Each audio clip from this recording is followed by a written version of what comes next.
طلابنا الغاليين طلاب تانية ثانوي، عاملين ايه؟ يا رب تكونوا بخير. بإذن الله يا شباب هنبدأ مع بعض الدرس الأول معانا في الترم، هو اسمه Nutrition and Digestion in Living Organism. أول حاجة علشان نفهم ايه هو النيوتريشن عايزين نفهم بالعربي تغذية يعني ايه. كلمة تغذية يعني الكائن الحي بيتغذى بياكل. طب تمام، يبقى علم التغذية ده من اسمه علم، صح؟ تمام، يبقى scientific study أو science. يبقى نقدر نقول إن الديفينيشن بتاعه هو scientific study of food and various modes of nutrition of living organism. أو أقدر أقول إن scientific study دي هبدلها بكلمة science. تمام يا دكتور. of food، يبقى scientific study of food هو علم الغذاء. طب إيه هو أنواع المختلفة من التغذية؟ هناخدها مع بعض. هما نوعين هندرسهم مع بعض وهنفهمهم مع بعض كويس جدا. تمام يا دكتور. طب ايه الامبورتنس بتاع التغذية؟ يعني انا باكل ليه؟ نتكلم بالعربي شوية. انا باكل علشان اقدر اجيب طاقة للعمليات الحيوية اللي بقوم بيها، زي الريسبيريشن اللي هو التنفس، الدايجيشن الهضم، الاكسكريشن الاخراج، ايه تاني مثلا الريبرودكشن. اي عمليه حيويه بتحتاج طاقه، صح؟ علشان كده انا لازم اتغذى عشان اجيب الطاقه، اجيب الاي تي بي. طب انا لما جبت الاي تي بي عندي طاقه زياده، بعمل فيها ايه؟ فاكرين لما خدنا في سنه اولى قلنا ان الطاقه الزياده بتتحول عن طريق لماده اسمها الجلايكوجين. الجلايكوجين ده بيتخزن في مكانين، في الليفر وفي الماسلز. تمام يا دكتور. طب الجسم لما بيجي يستهلك الجلايكوجين، لو كده مفيش اي تي بي، بيستهلك الجلايكوجين اللي متخزن في الليفر ولا اللي متخزن في الماسلز؟ لا يا دكتور، اللي في الليفر. طب قلنا ليه؟ قلنا عشان الانزيمز اللي بتكسر الجلايكوجين موجودة فين؟ في الليفر اكيد. يبقى اول امبورتنس هي اول امبورتنس provide a living organism with الانرجي needed for all vital process. يبقى بوفر للليفنج اورجانيزم الطاقه اللي عايزها لعمل الحياه بتاعته. طب ايه تاني؟ انا باكل ليه؟ انا باكل علشان مثلا عشان اكبر. الطفل الصغير مامته بتاكله عشان يكبر، واحنا بناكل عشان نكبر.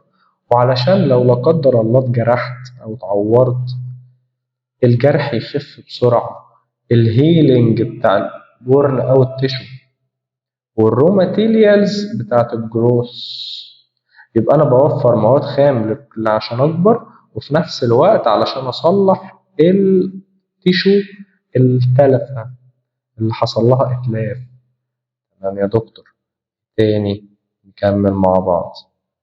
التايب اوف نيوتريشن هم نوعين، حاجه اسمها اوتوتروفيك نيوتريشن او بمعنى اخر تغذيه ذاتيه. كلمه اوتو يعني ذاتي،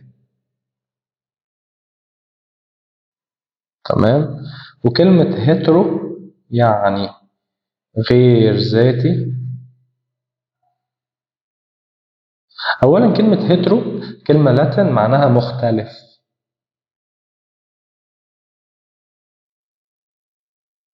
مختلف التغذية يعني غير ذاتي. ازاي؟ هنفهم ان الاوتوتروفيك بيتغذى على حاجة واحدة. ومين الاوتوتروفيك؟ هو البلانت. البلانت هو اللي بيقدر يعمل فوتوسينثيسيس، صح؟ صح يا دكتور.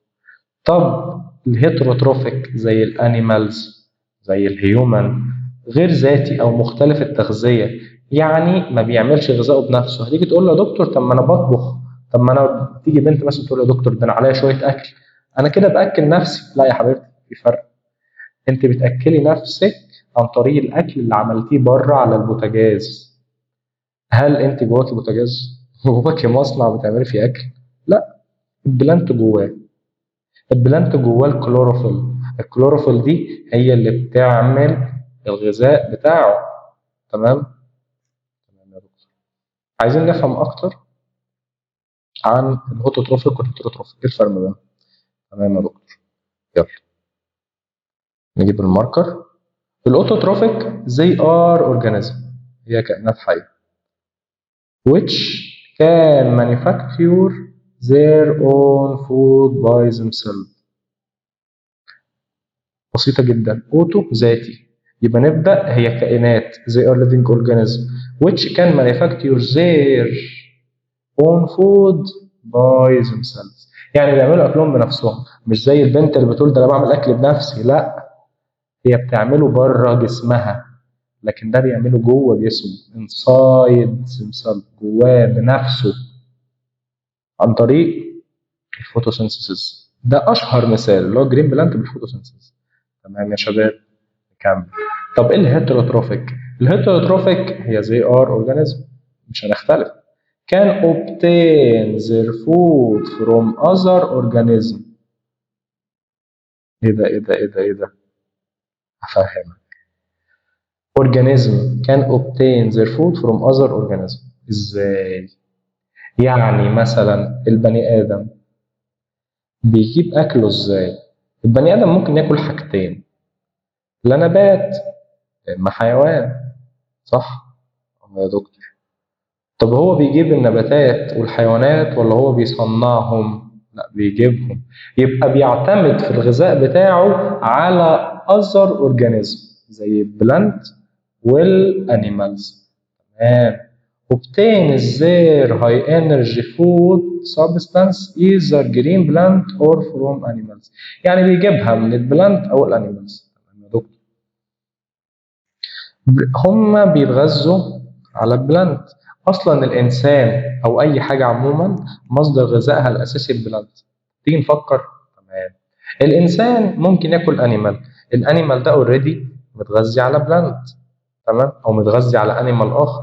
بس خلينا مثلا في الحاجات اللي بتتغذى على بلانت، زي مثلا الانسان كالرابت، كالارنب مثلا، ملوخيه بالارانب بقى وحاجه ايه تحفه. هو كالارنب، اوكي. الارنب ده كان واكل ايه؟ كان واكل بلانت قبله. تمام. يبقى فاكر في الرياضه ان مثلا الضلع ده بيساوي الضلع ده والضلع ده بيساوي الضلع ده، يبقى كده الضلعين اللي في المنتصف متشابهين. ليه؟ لان في ضلعين بيساووا بعض والتالت مشابه ليهم. يبقى الانسان بياكل الانيمال بشكل مباشر، وبياكل البلانت بشكل مباشر، وممكن ياكل البلانت بشكل غير مباشر لما بيتغذى على الانيمال اللي اصلا متغذي على بلانت. طب الهيتروتروفيك نيوتريشن بينكلود ايه؟ حاجه اسمها هولوزويك وبارازايتس وسابروفايتس. ايه يا دكتور الكلام ده كله؟ هفهمك كل حاجه، ما تقلقش. بص يا حبيبي، الهولوزويك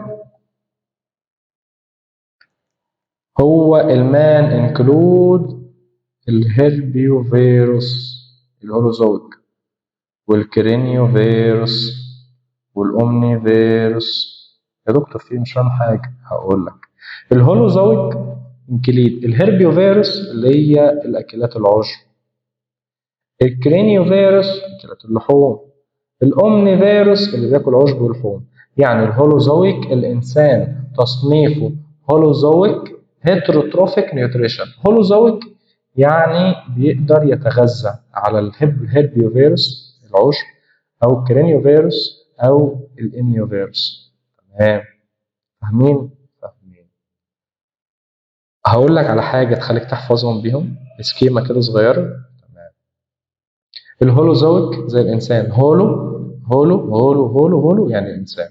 احفظ هولو حاجه لوحدها منفرده، يبقى الانسان المثال الوحيد اللي عندك انسان. تمام. الانسان هو فعلا المثال الوحيد الموجود. ممكن يبقى هيربيو، هيرب جاي من هيربس اللي هو اعشاب. تمام. ممكن يكون كرينيو. هقول لك في حاجه عندنا في الطب اسمها كرينيال او كودال او يعني ايه يا دكتور؟ هقول لك. كرينيال يعني مخ. تمام. ايه الكائنات اللي عندها مخ؟ الحيوانات عندها مخ، صح؟ اه. خلاص، يبقى باقي الكائنات عندها مخ بياكل حيوانات، يبقى كرينيو فيروس. تمام. اومنيو، قمنا هياكل الاثنين، قمنا هياكل الاثنين. طب بارازايتس زي البلهارسيا والهالوك بلانت ده اوروبانك. البلهارسيا ده كائن طفيلي، وفي بلانت برضه اسمه هالوج، ده برضه كان ماتوفايت. السابروفايت الكائنات المترممة زي الفنجاي والسابروفيتك بكتيريا. يعني ايه؟ هقول لك.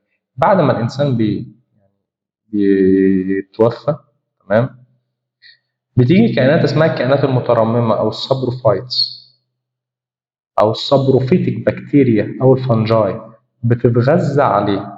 هي دي اللي بتسبب التعفن بتاع الانسان. تمام يا دكتور، كده احنا فهمنا يعني ايه نيوتريشن وفهمنا الامثله اللي عليها. تمام يا دكتور. اول حاجه هناخدها الاوتوتروفيك، وقلنا ان المثال في الاوتوتروفيك عندنا هو البلانت يا دكتور. يبقى المثال اللي عندنا اللي هاخده طول الدراسه هو البلانت.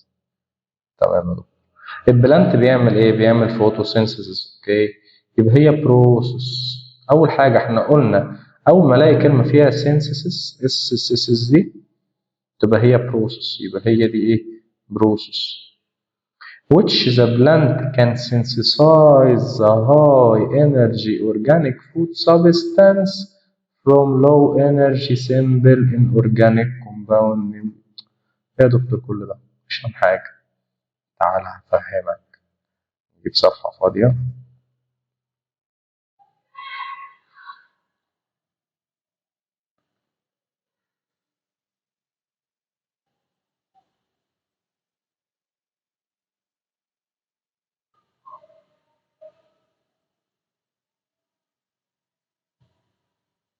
انت بتكتب ايه يا دكتور؟ هقول لك كل حاجة.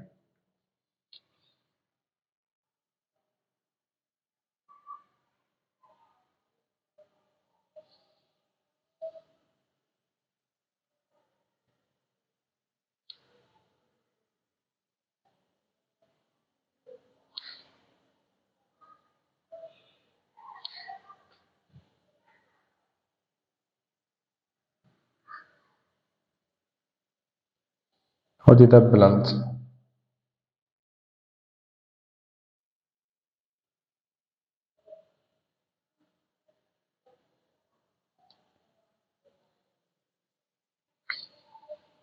هنا في حاجة اسمها الزاي الفلوين ولا الزايلم. ايه يا دكتور الزايلم والفلوين دي؟ تعالوا نكتبها بلون تاني. طيب ماشي، يلا نشطب بس. ماشي، ده فلوين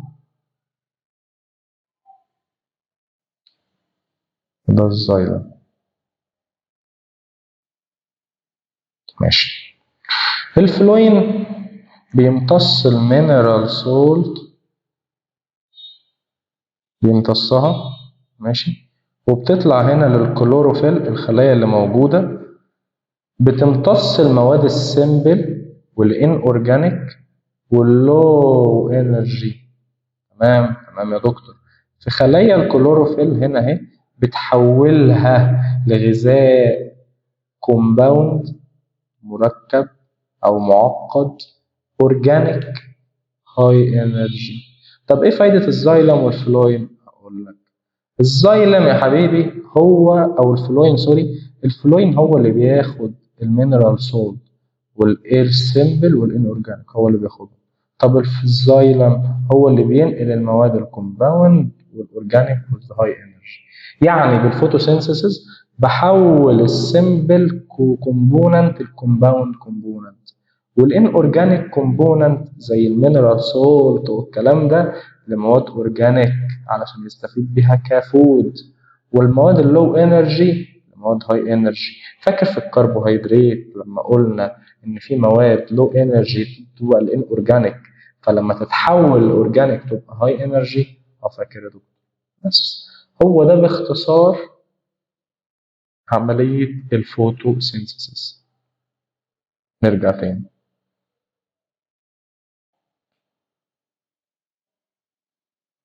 ده اللي قلناه صح؟ قلنا هنحولها لمينيم لسي او 2 H2O mineral salt. بس علشان افهم الفوتوسينثيسيس لازم افهم حاجتين: ازاي النبات بيمتص الميه وازاي بيعمل الكلام ده، بيعمل العمليه دي. علشان افهم الاول حاجه اسمها الابسوربشن اوف ووتر اند سولت.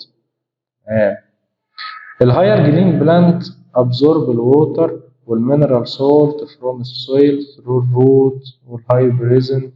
ايه يا دكتور كل الكلام انت كده بتقرا؟ انا ما عودتكش اني هقرا، انا هفهمك. الهاير جرين بلانت ماشي absorb الووتر، يعني الكائنات الحيه المتقدمه او النباتات المتقدمه. يعني ايه متقدمه؟ يعني المتطوره، يعني الكائنات الحيه مش البدائيه زي الطحالب والكلام ده، لا دي كائنات متطورة زي مثلا الشجر، الورد، الكلام ده دي كائنات حية، الصبار كده.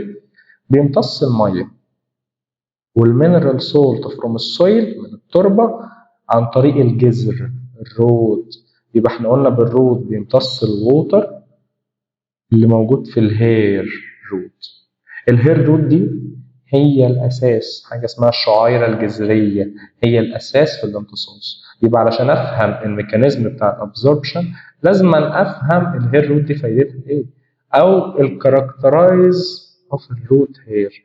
إيه الحاجات اللي موجودة في تركيب الروت هير دي مخلياها تقدر تمتص المية وتقدر تمتص الووتر. تعالوا مع بعض نظبط. أول حاجة الطول بتاعها، الطول بتاعها 4 مللي. سوري نشيل دي خالص، نجيب القلم الفسفوري ده حلو. 4 مللي ده الطول بتاعها. طب الاستراكشر، خلينا دايما متفقين ان اي استراكشر او اي تركيب هو ده الاساسي في الوظيفه. يعني التركيب ربنا بيعمل التركيب بناء على الوظيفه اللي ربنا عايز الكائن الحي ده او عايز العضو المعين ده يعملها. العضو ده اللي هو الروت هير، ربنا عايز يعمل ايه في الاستراكشر يخليه يناسب الفانكشن. لازم نفهم جمله هنحفظها طول حياتنا لحد ما نبقى دكاتره ان شاء الله. هتفهم ان عندك حاجه اسمها الاناتومي، الاناتومي ده التشريح، وفي الفسيولوجي. اناتومي وفسيولوجي الاثنين متركبين على بعض او مكملين لبعض. ازاي؟ الفسيولوجي اساس الاناتومي. ازاي يا دكتور؟ الاناتومي ربنا عمل الجسم ده تشريحيا كده علشان يقوم بالوظيفه المعينه. يبقى الاستراكشر ربنا عامله علشان الوظيفه. نقلل بس شويه. تمام يلا بينا. Each hair root extension one cell of biliferous layer. It lined internally with a thin layer of cytoplasm which contain nucleus and large cell vacuole. تعالوا نفهم. شايفين الصورة دي؟ يا دكتور دي اكستنشن، حاجة ممتدة صح؟ حاجة اسمها من طبقة اسمها البليفيروس لاير أو الطبقة الخارجية الإبيديرمس، طبقة البشرة. طبقة البشرة الإبيديرمس دي هي طبقة البشرة. أي اكستنشن هيقابلك في حياتك أو أي امتداد هيطلع من أي جسم دايما بيطلع من الإبيديرمس. تمام؟ يبقى في اكستنشن طالع من الإبيديرمس من طبقة اسمها البليفيروس لاير اللي هي طبقة الإبيديرمس، طبقة البشرة. lined basal layer بالسيتوبلازم. تمام. which contain النيوكليوس واللارج vacuole. ماشي. بص بقى حبيبي، شايف الطبقة دي؟ الطبقة دي اسمها بليفروس لاير، طلع منها اكستنشن في باللايند بالسيتوبلازم وفي نيوكليوس وفي اللارج سيل فاكيول، هي دي اللي بتمتص بيكون فيها المية. تمام. يبقى اتش روت هير has an hair is an extension of cell of biliferous layer. يبقى في طبقه كده اسمها biliferous layer تمام، بيطلع منها اكستنشن. تمام. الاكستنشن ده من طبقه هو الابيديرمس او من طبقه الابيديرمس. تمام. بيلايند بالسيتوبلازم، بيبقى متبطن بسيتوبلازم ونيوكليوس. طب ليه نيوكليوس؟ علشان خدنا في شابتر السيل ثيوري ان اساس اي حاجه حيويه فيها نيوكليوس. صح؟ صح يا دكتور. ولارج سيل فاكيول، سيل فاكيول، فاكيول دي حاجه عامله زي الساك كده، كوره او كيس، ده اللي بيبقى فيه الميه بس. طب الايدج بتاعها من few days or weeks. تمام يا دكتور. لحد ما الابيديرمال لاير بتبوظ وريجنريت فروم الزون اوف elongation. هنا في زون اسمها الالونجيشن زون. الالونجيشن زون دي اللي بيطلع منها البليفرس لاير، يعني بعد ما الاسابيع تخلص الاكستنشن ده او البليفرس لاير دي بتموت. تمام. في زون اسمها الالونجيشن، هل ربنا هيسيبها كده ما تكبرش؟ لا يا دكتور. في الزون اوف elongation بيطلع منها البليفرس لاير، البليفرس لاير بيطلع منها اكستنشن جديد وبتعمل الروت هير. طب وظيفتها، احنا قلنا ان فيها لارج سيل فاكيول، تمام؟ ليه؟ عشان تمتص الووتر. تمام يا دكتور. يبقى عشان تمتص الووتر يبقى الفايده بتاعتها absorption of water of mineral salt وفيكسيشن للبلانت في السويل. شايفين الاكستنشن ده؟ الاكستنشن ده بيلزق في التربه، فلما يلزق في التربه بيدعم النبات، بيدي سبورت للنبات وفيكسيشن، ثبات، بيبقى ثابت. تمام يا دكتور. طب دلوقتي السيل دي او الهير روت بتعمل حاجه اسمها ادابتيشن او functional suitability او التأقلم. هي عندها سين وول. طب ليه عندها سين وول؟ to permit the passage of water and salt. تمام، سهله. هي رفيعه ليه؟ علشان بتسمح بمرور الميه وكمان المينرال سولت through it. بس سهله. طب هي فيها large number of protrude outside. البروتريود دي حاجات بتزود السيرفيس اريا علشان تزود الاريا في ابزوربشن. تمام. الحاجات دي كلها حفظ عشان بتيجي اسئله واي واكسبلين. تمام، فلازم نعرف.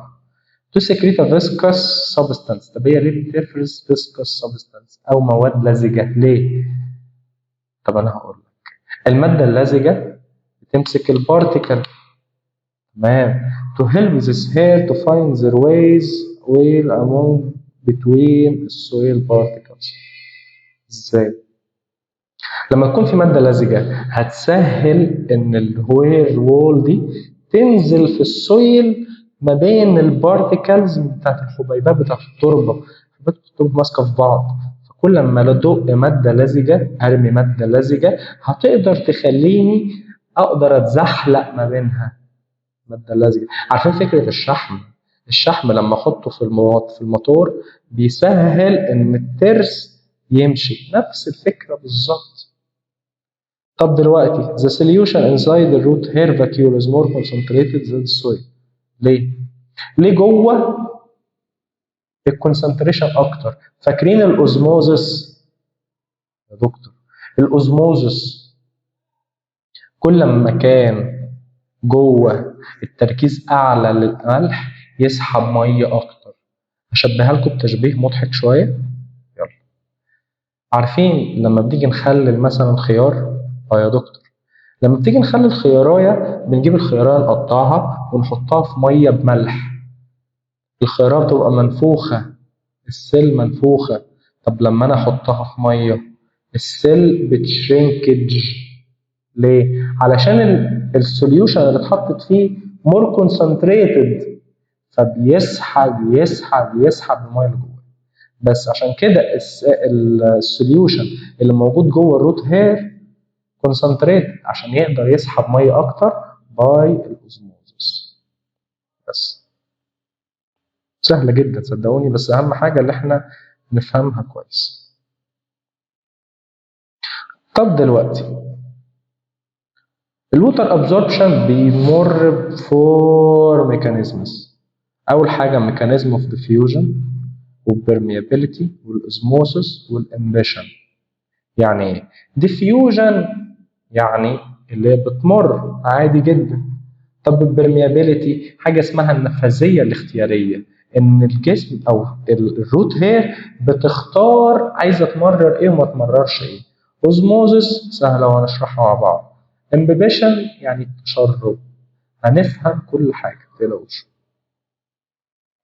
اول حاجه الميكانيزم اوف ديفيوجن، وعايزك تفرق ما بين حاجتين هناخد بالنا منهم دلوقتي حالا. هي movement of molecule or ions from a high concentrated medium to low concentrated medium. مش فاهم. هقولك مثال الأول نفهمه عشان نفهم بيه. الدروب ink when fall into a beaker containing water. تعالى عايزين نجيب صف فاضي. يلا بينا. يلا نجيب القلم. لو افترضنا ان ده بيكر، بيكر ده يا عمي كوباية، تمام؟ نفترض ان ده كوباية ومثلا ده ووتر، ماشي؟ تمام. نفترض ان ده نقطة انك لونها احمر، سوري، تمام؟ لما تيجي تنزل في المية هتبدأ تنتشر كده وكده وكده وكده وكده وكده وكده وكده وكده وكده. ليه؟ علشان دي concentrated. concentrated يعني ايه؟ واخدة مساحة صغيرة وفيها كمية حبر كبيرة. تمام؟ تمام. هي فيها حبر كتير بس هي concentrated. طب هنا هل البيكر ده أو الكوباية ده فيها حبر؟ لا. يبقى الكونسنتريشن أو البارتكلز انتقلت من هاي كونسنتريشن تو لو كونسنتريشن. عشان كده لو جربنا نحط حبر في كوبايه، نقطه حبر في كوبايه ميه، هنلاقيها انتشرت بسرعه. هي دي فكره الديفيوجن او فكره الانتشار من اسمها. افتكرها بانتشار نقطه الحبر هتفهم. بس. طب البرميابيليتي، ايه هي البرميابيليتي؟ هقول لك كل حاجه. البرميابيليتي هي الوول and the membrane classified according to their permeability into three types. تمام. البرميابيلتي يعني اي وول بيختار يمرر ايه وما يمررش ايه على حسب الخليه دي او النبات اللي عايز ايه.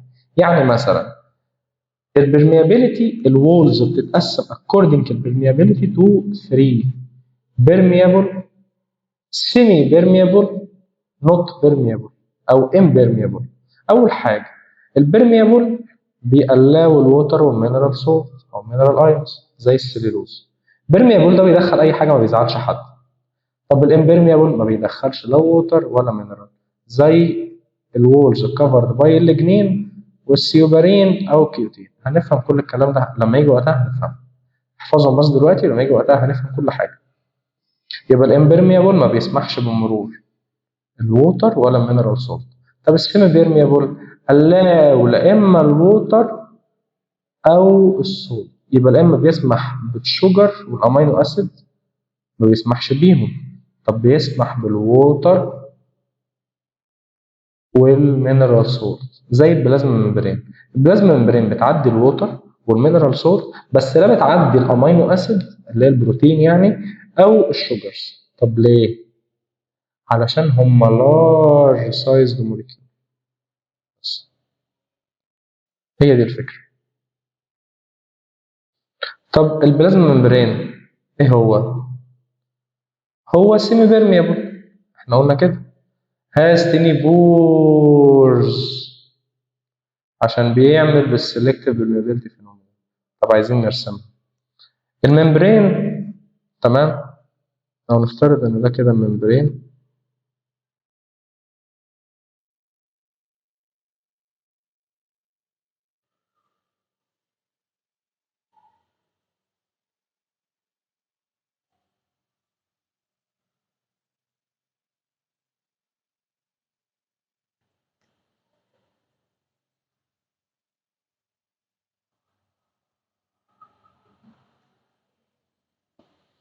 هو ده السيل ممبرين او البلازما ممبرين، سوري. البلازما ممبرين دي فيها بورز، اوكي؟ البور دي بتسمح بدخول وخروج الووت ال H2O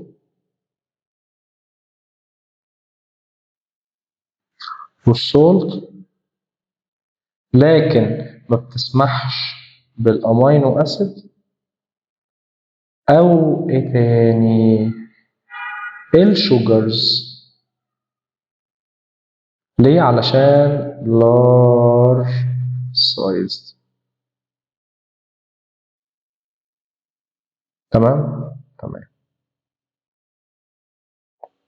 طب السلكتيف بيرميابيليتي هي فينومينا، هي ظاهرة أو نظرية وكيوبل بس سبستانس ثرو بلازما ممبرين بتسمح بمرور الأشياء عن طريق البلازما ممبرين. some substance بيعدي فريلي زي الووتر، وآخر بيعدي سلولي زي الصوت، والتاني ما بيطلعش زي الشجر والأمينو أسيد. يعني أنا كأني بس بفسر كلمة السيمي بيرميبل بس.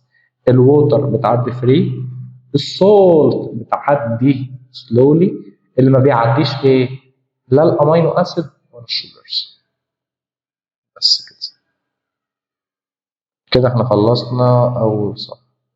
نجيب الصفحه اللي بعدها او النظريه اللي بعدها. النظريه اللي بعدها الاوزموزس. اتفقنا ان الاوزموزس هو ما هو الا diffusion of water from medium with high water concentration to another with low water concentration through a semi-permeable membrane. لا مش فاهم يلا تعال نشرحها مع بعض. أنا عندي هنا 2 cups أو نشرحها على قاب واحد مفيش مشكلة بس قاب كبير شوية. ماشي. وحطيت هنا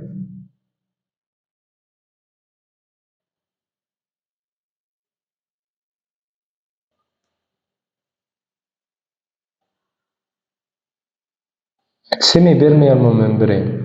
ماشي. وحطيت هنا بقى ايه؟ فين لون المية؟ ايوه اهي. يلا بينا. حطيت هنا مية وهنا مية، بس دي فيها الأملاح زيادة، تركيز الملح هنا عالي وهنا تركيز الملح قليل.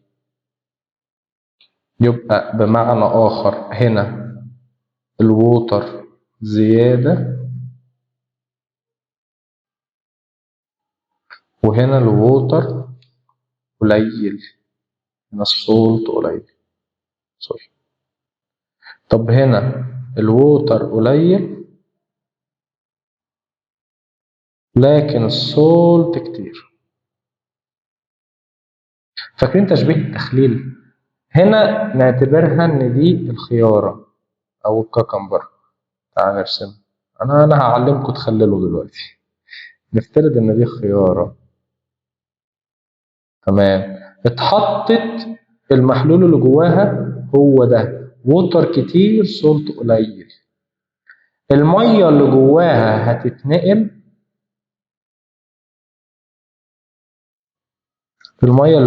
هتتنقل، بالأوزموزس لهنا للكونسنتريتد، فالخيارة دي مع الوقت هيحصل لها شرينكج.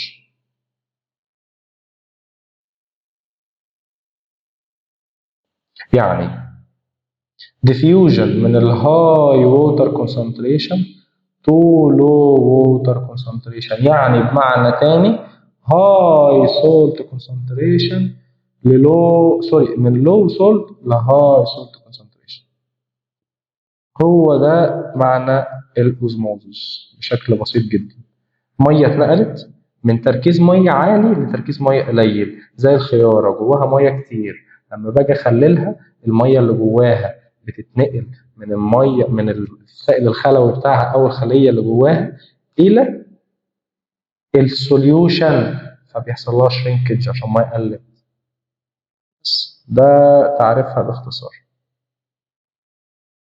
من الميديم الهاي ووتر كونسنتريشن تو انذر لو ووتر كونسنتريشن سيمي بيرميال ممبرين اللي احنا رسمناه. تمام. طب ايه هو الاوزموتيك بريشر؟ هو البريشر اللي بيكوز الديفيوجن باختصار شديد. يبقى هو البريشر اللي بيسبب الديفيوجن through semi-permeable membrane due to difference in concentration of solutes and water across two sides of membrane. بس ده اللي احنا رسمناه اصلا. احنا كده بنعيد كلام بس مش اكتر. خلي بالكم ان كل ما الكونسنتريشن يزيد كل ما الاوزموتيك بريشر بيزيد. يعني كل ما الكونسنتريشن زاد الاوزموتيك بريشر بيزيد. بس هي دي اختصار الحتة دي كلها. يعني احنا هنا بنختصر الحاجات، ما تقلقوش، بس بالاختصار المفيد. ايه هو الامبيبيشن؟ ده اخر فينومينا معانا.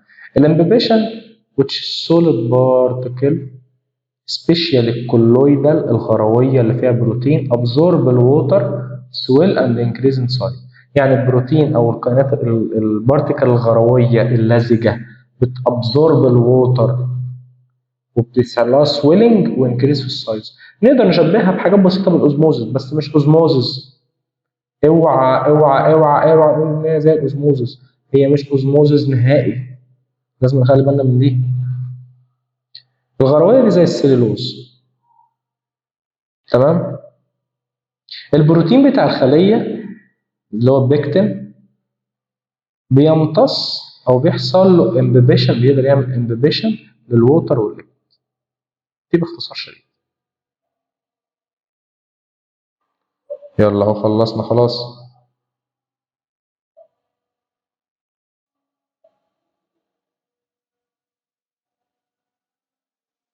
الميكانيزم اوف ووتر ابزوربشن باي الروت. الاوتر سيرفيس بتاع الروت امبيبايز الووتر فروم سويل سوليوشن. لحد هنا متفقين. علشان الروت هير قلنا ما اتفقنا فيها كولويدال لاير بتمشي ليها افينيتي للووتر فبتسراوند الادجكت سايد بسوليد ماتر. ده اصلا هو بيفسر لك الفينومينا بشكل تاني.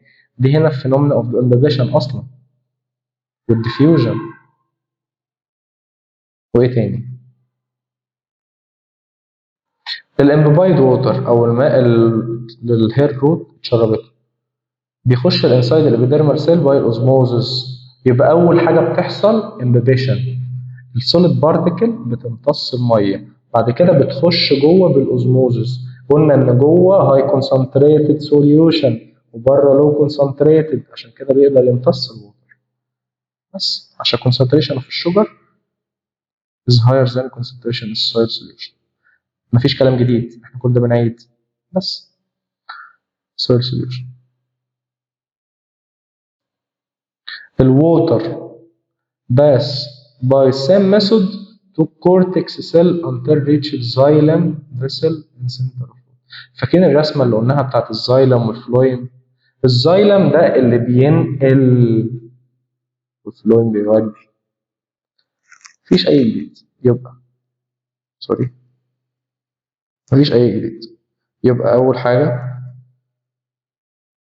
الكولويدال لاير او بتقدر تعمل امبيبيشن للووتر.